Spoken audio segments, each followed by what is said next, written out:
తిరుపతి పద్మావతి మహిళా యూనివర్సిటీ ఒక war zone గా మారిపోయింది.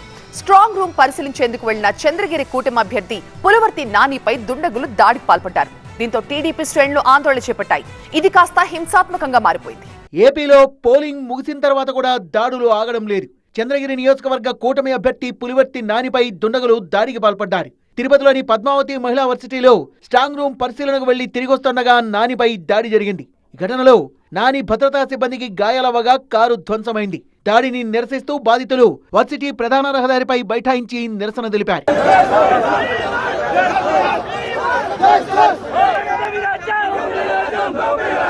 150 మందికి పైగా రాడ్లు కత్తులతో వచ్చి తమపై దాడి చేశారని టీడీపీ నేతలు ఆరోపించారు. దాడి సమాచారం తెలుసుకున్న టీడీపీ కార్యకర్తలు వర్సిటీ ప్రాంగణానికి చేరుకున్నారు. నిందితులు అక్కడే ఉన్నారనే సమాచారంతో గాలింపు చేపట్టగా దాడి జరిగిన ప్రాంతంలో ఉన్న కారులు, జెండాలు, మద్యం బాటిళ్లు, మారణాయుధాలు ఉండడంతో ఆ వాహనాన్ని ధ్వంసం చేశారు. వారికోస్ వెయిన్స్ వ్యాధికి కేవలం 30 నిమిషాల్లో చికిత్స. కాల్ చేయండి 9989527715. దాడి ఘటనకు సంబంధించి సీసీటీవీ విజువల్స్ కూడా వెలుగులోకి వచ్చాయి. ఘటనపై కేసు నమోదు చేసిన పోలీసులు నిందితుల కోసం గాలిస్తున్నారు. నిన్న వైసీపీ అభ్యర్థి చెవిరెడ్డి మోహిత్ రెడ్డి కారుపై దాడి జరిగింది. దీంతో రాత్రి నుంచి రామిరెడ్డిపల్లిలో ఉద్రిక్త వాతావరణం నెలకొంది. దానికి నిరసనగానే ఇవాళ వైసీపీ కార్యకర్తలు పులివర్తి నాని ఆయన అనుచరులపై దాడి చేసినట్టుగా తెలుస్తోంది.